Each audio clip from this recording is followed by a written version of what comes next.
So today I'm bringing guys a brand new sports cards video. In today's video, I'm going to be talking about some sports cards that are crashing really badly in the month of July. Now, before we get into that, I did want to say this week's giveaway is going to be a LaMelo Ball Prism Silver and a PSA 9. If you guys would like to enter, all you have to do is subscribe, like this video, comment the word done, and we will be announcing the giveaway winner on my personal Instagram at itskanalahuja. So definitely go ahead and follow me on there to keep up with the giveaway. Now, without further ado, we are going to hop right into this video.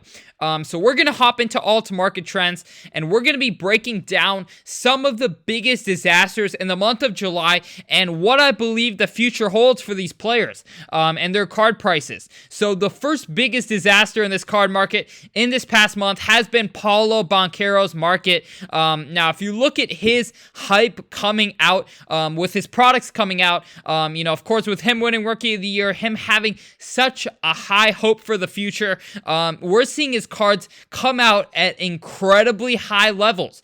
We were seeing his Blue Ice PSA 9 sell for $1,200 in early May. Keep in mind that card's already down to $720 and is likely to continue to go down. Right now, it's probably worth closer to $600. But a lot of these cards right now are getting absolutely shattered because, simply put, this product is a new product. So more packs are being opened up, and these pop counts are increasing drastically. Just last week when I checked, there were 7 PSA 10s. Right now, there are already 15 PSA 10s. So we're just seeing supply shoot up a lot, and demand cannot double in 1 week. So if supply doubles in 1 week, the prices, chances are, it's going to cut in half in that week.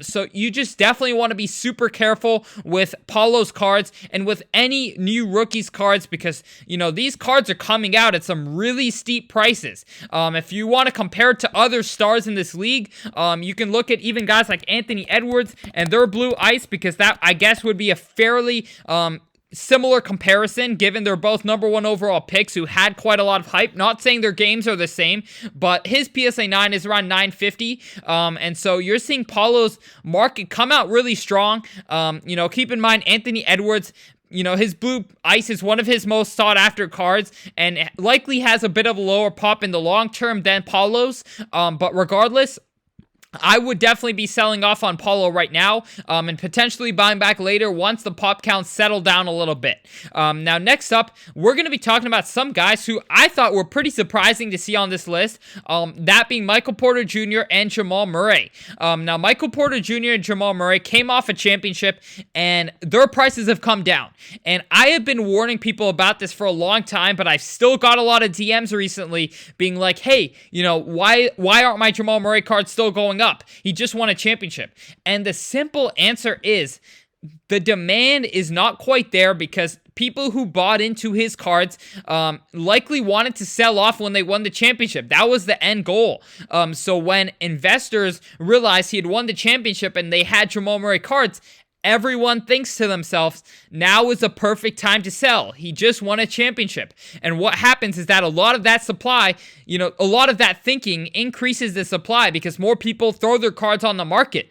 And then the demand is all leading up. So a lot of people buying into players' cards, it is in anticipation of a future event. So before Michael Porter Jr. won the championship, we saw his prices sell for great numbers. For example, this $318 comp, people were excited he was going to win a championship. But once he won a championship, not as many people are buying because what's the next thing that can happen? People don't want to buy into cards after an event. People want to buy into cards in speculation for an event. And after the championship, it went back down to $202. Close to 40% decrease in price right there.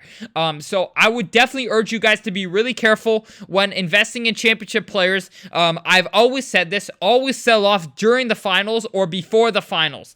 It's never good to be holding into the finals, and even if a player wins, you can see their prices go down. So it's a very big learning lesson. We saw that for both Jamal Murray and for Michael Porter Jr. Jokic's cards have stayed pretty stable just because he won Finals MVP and his legacy has more to do than just one championship, and people have a lot of high hopes for the future. But for guys like Jamal Murray, role players, I wouldn't say Jamal Murray is quite a role player, but he's not the number one option. And so I would definitely suggest selling off, before they make the playoffs. Now, this offseason could be a good buying opportunity because next season the Nuggets are likely still going to be contenders. So it still could be a good buying opportunity, but overall, I would recommend selling off right now. Now, without further ado, we're going to hop right into the next pick, and that is going to be Tyrese Maxiell, because I had a pretty interesting take on his cards, I believe. Obviously, his cards have come down quite a lot. He didn't have, as big of a spark last season as he did the season prior, and his cards are really cooling off over these last couple months, but he could, obviously, the Sixers are going to likely have a couple big changes in their roster. I don't personally believe Tyrese Maxiell will get traded or will get moved, but, we could see the Sixers have a little bit of changes in scenery. I know Embiid's likely going to stay. He is obviously the MVP. We're going to see a lot of hype around the Sixers next season, likely, but I believe Harden is going to get moved. If not, by the time this video's up, he might have already got moved. Now, I do believe that Tyrese Maxiell is still going to have a great place in Philadelphia, and they have one of the largest fan bases, so I believe these 20+% decreases could cause a couple of good buying opportunities for his low pop cards. So he is one of the guys on this list that I would actually recommend potentially to invest in this offseason. Now, without further ado, we're going to hop right into the next guy that I wanted to talk about, and that is going to be none other than Steph Curry. Now, Steph Curry and the Warriors have made a lot of changes this offseason so far, of course, highlighted by, the Chris Paul trade, getting rid of Jordan Poole, bringing in Chris Paul, but overall, Steph Curry's cards have been holding up decent.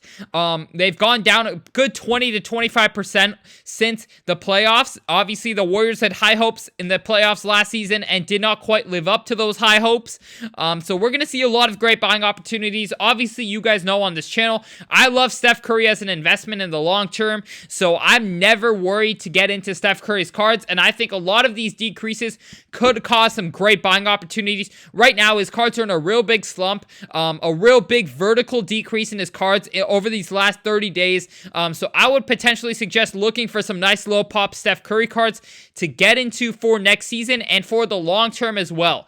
So I definitely think it's a good buying opportunity for Steph Curry. Now, I really hope you guys did enjoy this video. Once again, if you would like to enter into the LaMelo Ball Prism Silver PSA 9 giveaway, like this video, subscribe, comment the word done, and follow my personal Instagram. Other than that, I hope you all enjoyed, and I'm out. Peace.